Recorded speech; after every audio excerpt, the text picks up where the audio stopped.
Good afternoon and welcome back to 94.1 The Dog. I'm Luke Pham, and joining me now on the line today is American businessman and 2020 presidential candidate Andrew Yang. Mr. Yang, thank you so much for joining us today. It's great being here. Thanks for having me.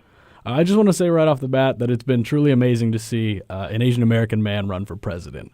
As an Asian American man yourself, what has been your experience, either growing up or otherwise, of feeling represented in American bureaucracy? Well, I'm certainly very proud to be the first Asian American man to run for president as a Democrat. I remember when I was growing up, there were only 3 TV networks, and anytime like Connie Chung or someone hopped on the TV, like right. Getting excited. So it's fun to be able to play that kind of role for the next generation. Mm-hmm. And what do you think it means for younger Asian Americans who are watching the race? Well, you know that the unfortunate sense you have is that your Americanness is somewhat discounted if you're right. American, I think. So, like, if we could make people feel that if you grow up Asian American in the U.S., that you're just as American as everyone else, which we are, that in itself would be, like, incredibly valuable. Tons of Democrats have already filed for candidacy, most recently Senator Kamala Harris about a week ago. She just visited Drake last night. But you, correct me if I'm wrong, filed your candidacy in November of 2017? Is that right? Well, that's just the paperwork that right. you file. Then we declared in 2018 in the New York Times, but I have been running for a little while. This is my 8th trip to Iowa. Sure. Because a lot of the mainstream politicians like Kamala Harris needed to wait until after the midterms to declare, whereas for me, I needed to use the time to introduce myself to people. Right. So you thought so there was strategy behind getting in early and ahead of the midterms? Oh yeah, very much so. Because even now there are many people that have not heard of me, and so if I had waited until now, it would be much more difficult to get in front of people and give them a sense of both who I am and my campaign. Mm-hmm. And the pool of Democrats running for the 2020 nomination is getting just bigger and bigger. You've enjoyed a healthy amount of news coverage, though. You've had like interviews. There's a feature in Rolling Stone. Washington Times talks about you a lot. But as the weeks tick on, I'm seeing more mention of Kamala Harris and Elizabeth Warren as they start doing these announcements. And that kind of coverage has kind of been eclipsing the more underdog candidates like yourself. What do you think about the 2020 Democratic field right now? Well, I think it's great when more people declare. Honestly, where the more excitement around the campaign, the more people find out about me and visit our website and everything else. Like, we can see it in the numbers, and so really, just the entire country is just starting to think about 2020. And for most of the country, they don't want to think about a presidential election literally like 2 years in advance. Right. I mean, yeah. that's not the norm. I mean, I know in Iowa, for you guys, you have a different experience than most because you vote first and you help set the tone for the rest of the country. So we're really excited about where we are relative to other candidates, and we think that the more candidates that come in, the better it is for us. Unlike many of your opponents, though, you don't hold public office. Do you think America is ready for another outsider in the White House?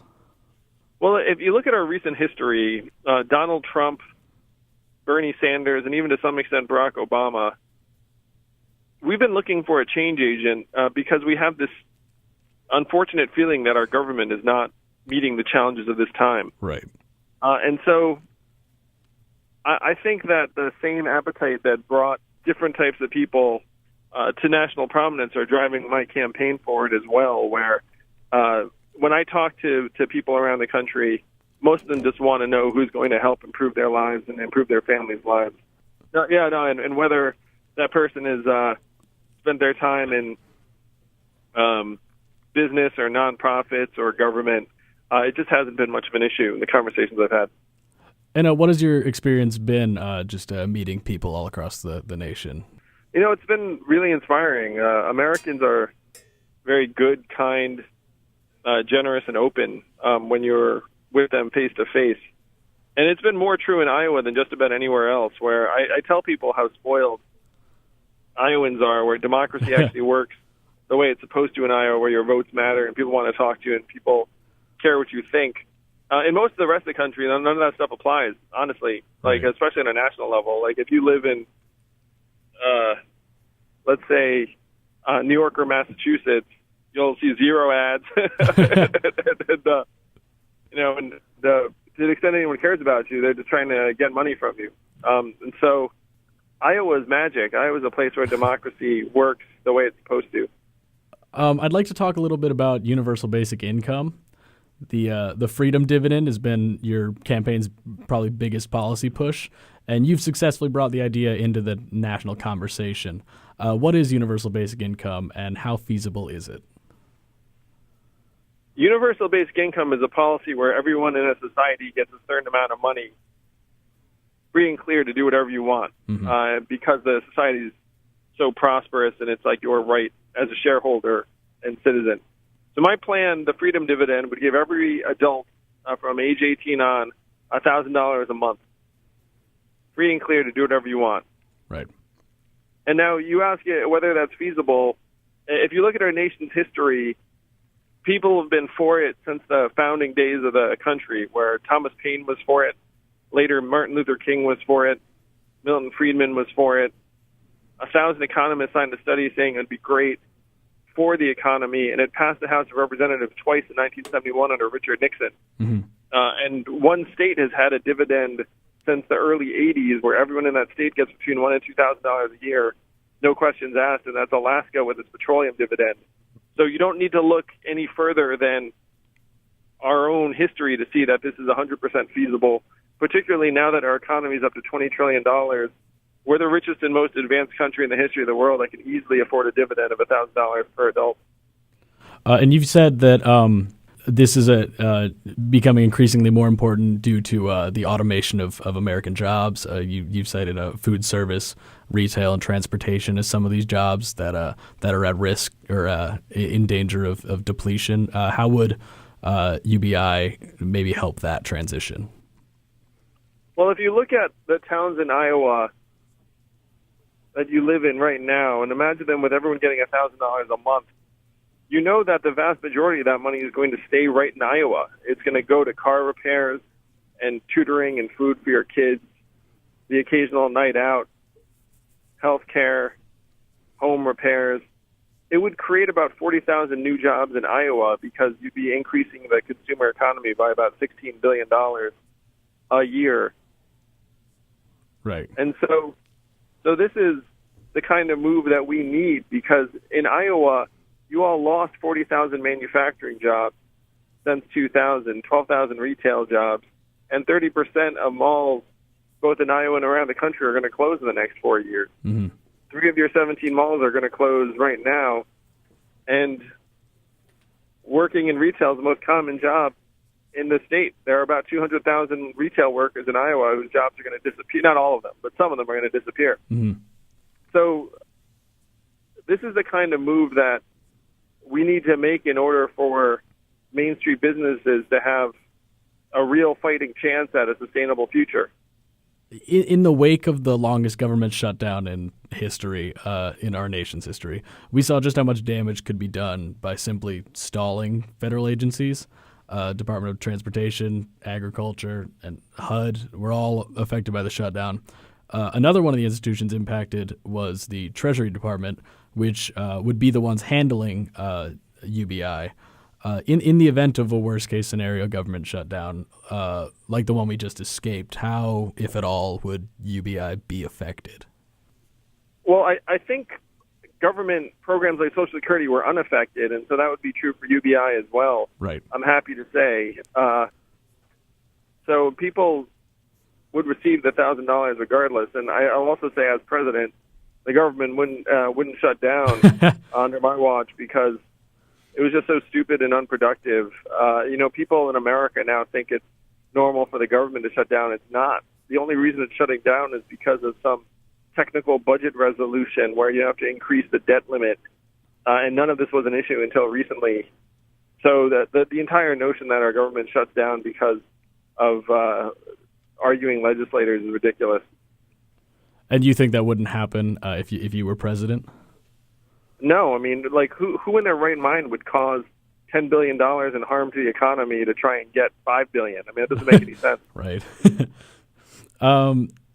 So in my experience, Democrats often shy away from talking about bold economic policies, but you've made it the defining part of your campaign. Why are you suited to tackle this issue?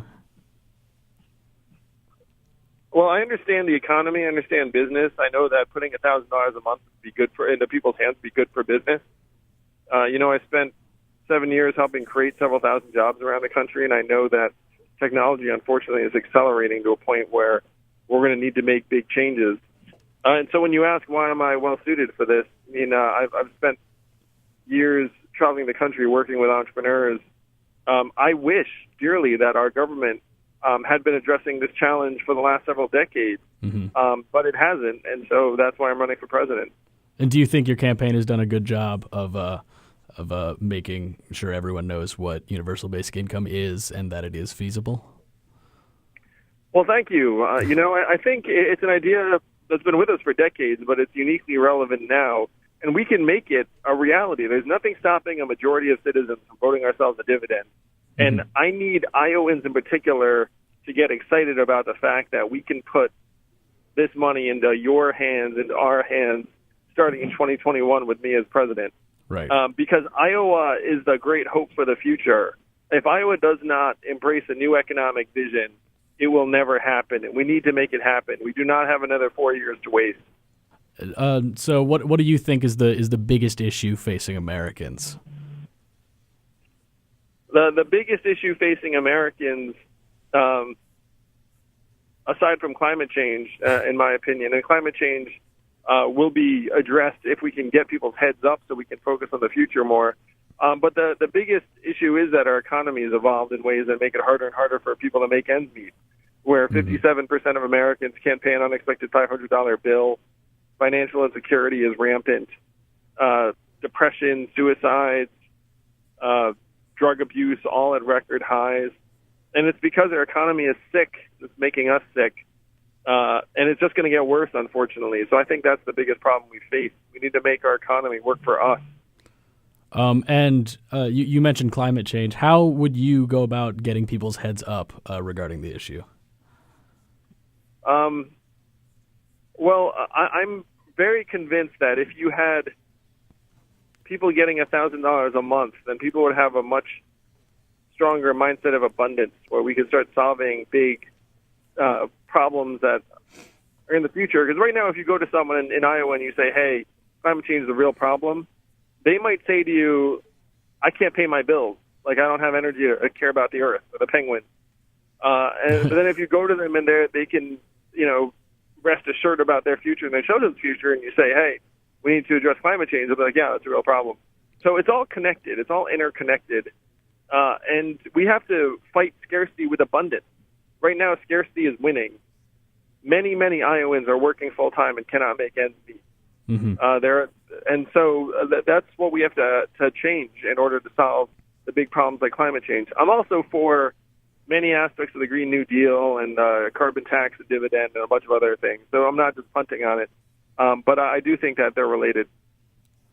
I've got one final question for you before we let you go. You said that the opposite of Donald Trump is an Asian man who likes math. Why are you the candidate to take on Donald Trump? I've had many Trump voters come up to me and say that they're going to vote for me because I'm trying to solve the problems. I'm a real entrepreneur, not a pretend one. I'm not a creature of Washington, and that I'm the person that actually solved the problems that got Donald Trump elected. So a person in Iowa came up to me and said, I cannot wait to see you whip Donald Trump in a debate. I mean, and we really are quite the opposite in the sense that whereas Donald Trump is all ego and bluster, I'm just about getting the job done. Mr. Yang, I just want to thank you so much for speaking with me today. I wish you the best of luck on your campaign, and we look forward to your next stop in Des Moines. Thanks. We'll see you soon, Lucius. Appreciate it.